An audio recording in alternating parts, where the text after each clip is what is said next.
Olá, meu amigo, minha amiga, que a graça do nosso Senhor Jesus esteja sobre a sua vida, que você esteja gozando de uma vida plena. O Senhor Jesus disse: Eu vim para que tenham vida e a tenham em abundância. A vida abundante se refere justamente a isso: uma família abençoada, um casamento abençoado, ou seja, uma vida plena, uma vida completa, para que você tenha essa segurança, essa tranquilidade dentro de você, para que você desfrute de uma vida transformada, de uma vida abençoada.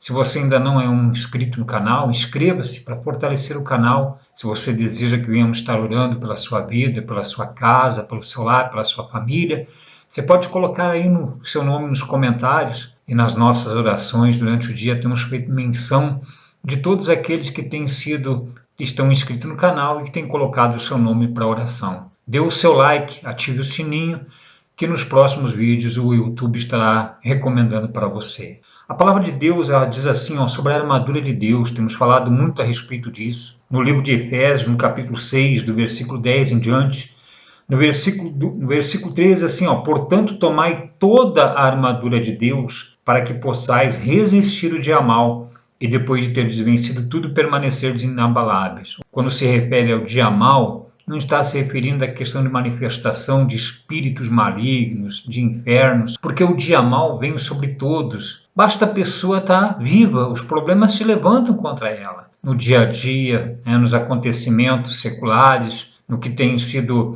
apresentado para as pessoas com respeito a que tem acontecido nos últimos dias, E isso tem deixado as pessoas preocupadas, aflitas, atônitas, angustiadas, oprimidas, muitas depressivas, sendo atemorizadas. E nos lugares onde ela tem frequentado, que deveria dela receber uma palavra de fé e de otimismo, ela tem recebido palavras de acusação e das muitas vezes ela tem ouvido palavras de morte, palavras de destruição, que tem colocado ela para baixo, que tem desanimado ela, que tem desacorçoado ela. Das muitas vezes até fazem menção de que estarão orando por essa pessoa, mas no entanto, quando ela sai daquele ambiente, que ela esteve num suposto ambiente de fé, o que acontece?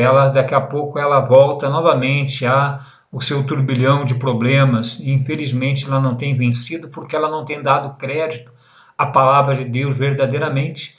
Por isso que diz assim, portanto, tomai toda a armadura de Deus para que possais resistir o dia mal. No versículo 16, embraçando sempre o escudo da fé, com o qual podereis apagar todos os dardos inflamados do maligno. Aí a pessoa diz, opa, tá vendo aí, maligno, está se referindo a um espírito. Meu amigo, minha amiga, o nosso maior inimigo somos nós mesmos. Por quê? Porque a carne milita contra o espírito e o espírito contra a carne, porque são opostos. Porque uma pessoa que ela anda no espírito, ela tem um espírito de Deus, ela vive em espírito, está ali em constante oração, essa pessoa está sempre apagando os dardos inflamados do maligno, ou seja, os pensamentos negativos, pensamentos de morte, de destruição, de preocupação, ou seja, a pessoa se preocupa. Ela está se ocupando numa coisa que nem aconteceu ainda. Ela fica ali atônita, preocupada com o que irá acontecer. Você vê que isso é um tipo de fé.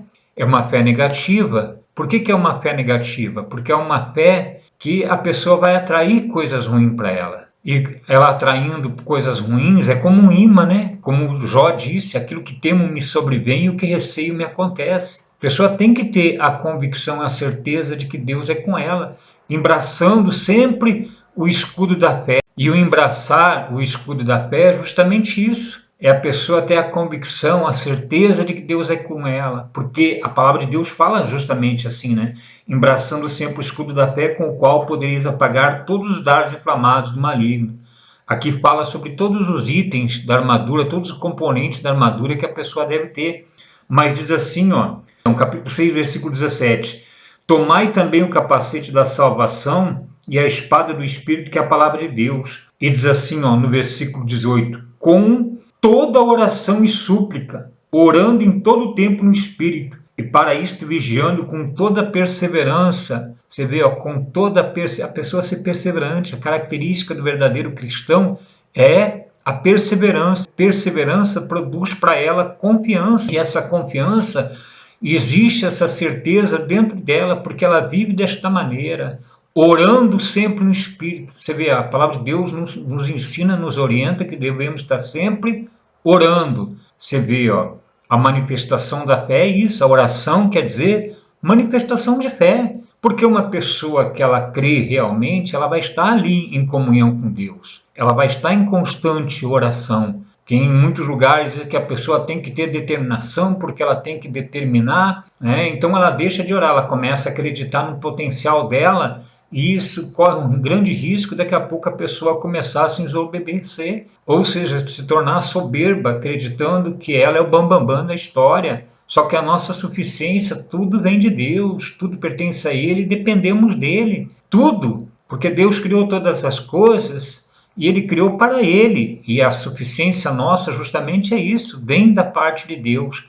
Tanto que no livro de Mateus, olha só, no seu ministério terreno, o Senhor Jesus deixou bem claro aqui no capítulo 6, diz assim do versículo 5 ao versículo 8, sobre a questão de como se deve orar. Olha só, e quando orardes, não sereis como os hipócritas, porque gostam de orar em pé nas sinagogas e nos cantos das praças, para serem vistos dos homens. Em verdade vos digo que eles já receberam a sua recompensa, ou seja, aplausos, né? Está o ego deles afagado. É isso que acontece com respeito assim, de muita questão de apresentação de oração. Nossa, como essa pessoa é de oração.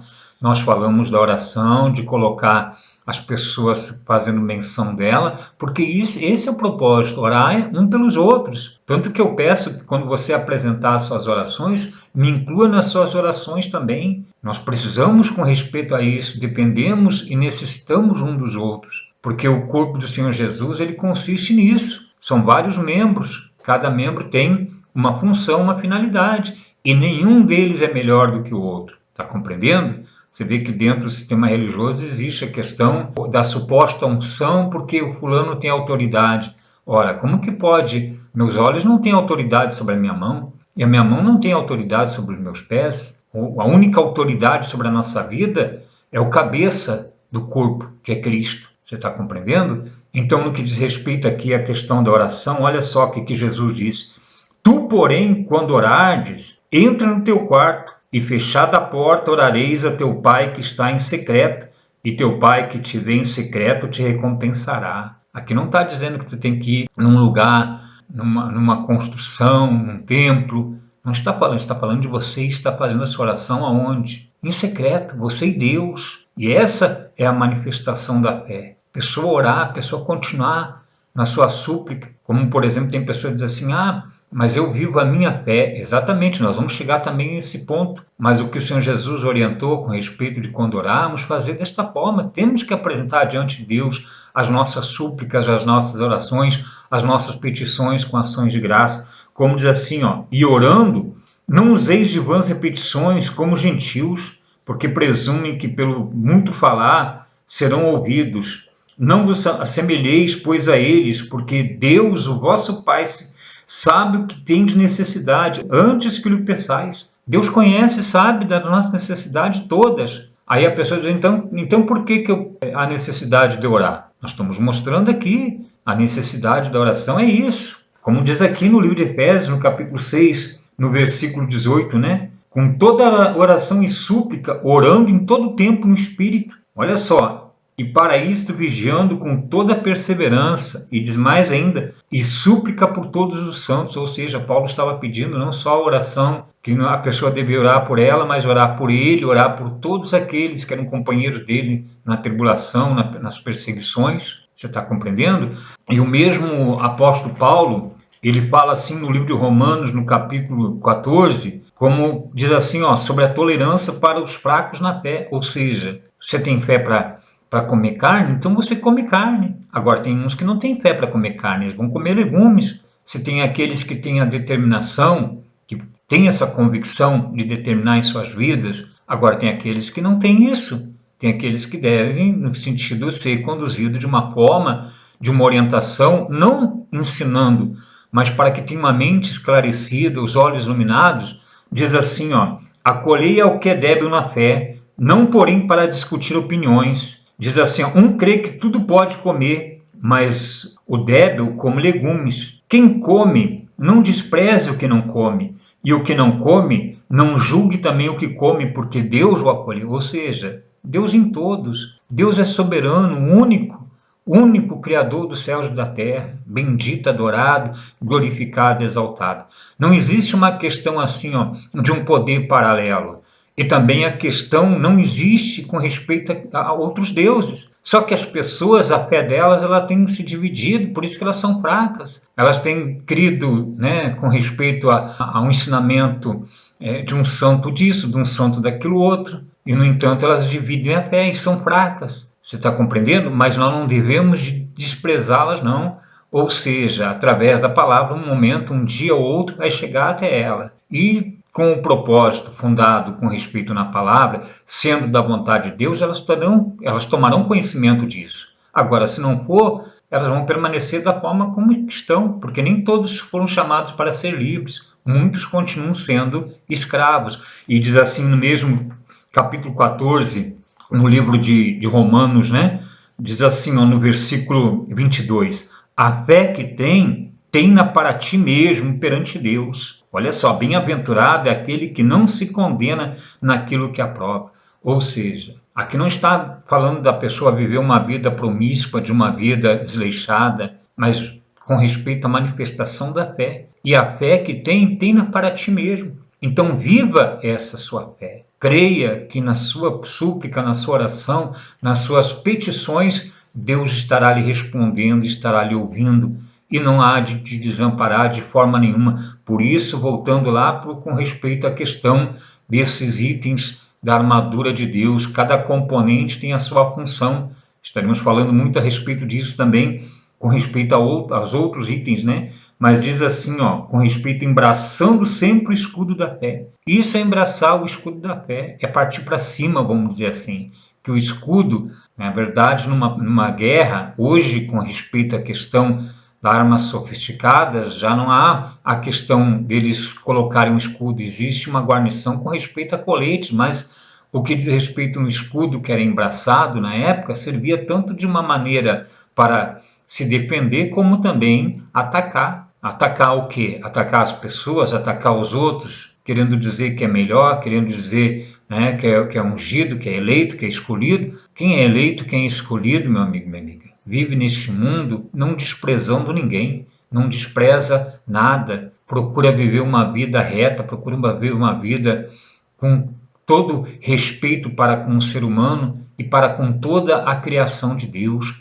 E diz assim, olha só, embraçando sempre o escudo da fé, com o qual podereis apagar todos os dardos inflamados, setas envenenadas do maligno. Não se deixe levar com respeito à questão dos maus pensamentos, da preocupação, da angústia, da aflição, e orando sempre com toda oração e súplica, orando todo o tempo no Espírito, e para isso vigiando com toda a perseverança. Tá certo, meu amigo, minha amiga? Então, aí está a questão da palavra de Deus para te trazer fé e otimismo e segurança e tranquilidade. Ah, mas eu estou ouvindo tanta coisa acontecer. Tudo vai passar. Já teve outros acontecimentos. Já teve questão de destruição no planeta. Infelizmente, com respeito à questão do que tem acontecido, vai estar se colhendo. Vai estar se colhendo. E a conta, meu amigo, minha amiga, a conta ela vai vir. Infelizmente. Por isso que temos que plantar coisas boas, semear coisas boas e andar na presença de Deus. Viva desta forma. Viva a sua fé. Continue sempre na sua súplica, no seu clamor. Nunca desanime, nunca esmoreça. E como nós falamos sempre, Deus é contigo. Jamais te desamparou e jamais vai te desamparar. E ninguém pode arrebatar da mão de Deus aquele que pertence a Ele, que está na mão dele. A sua vida não está na mão dele? Você não pertence a Ele? Então creia. Vamos em frente. Estaremos juntos numa próxima oportunidade, tá certo? Um grande e forte abraço a todos.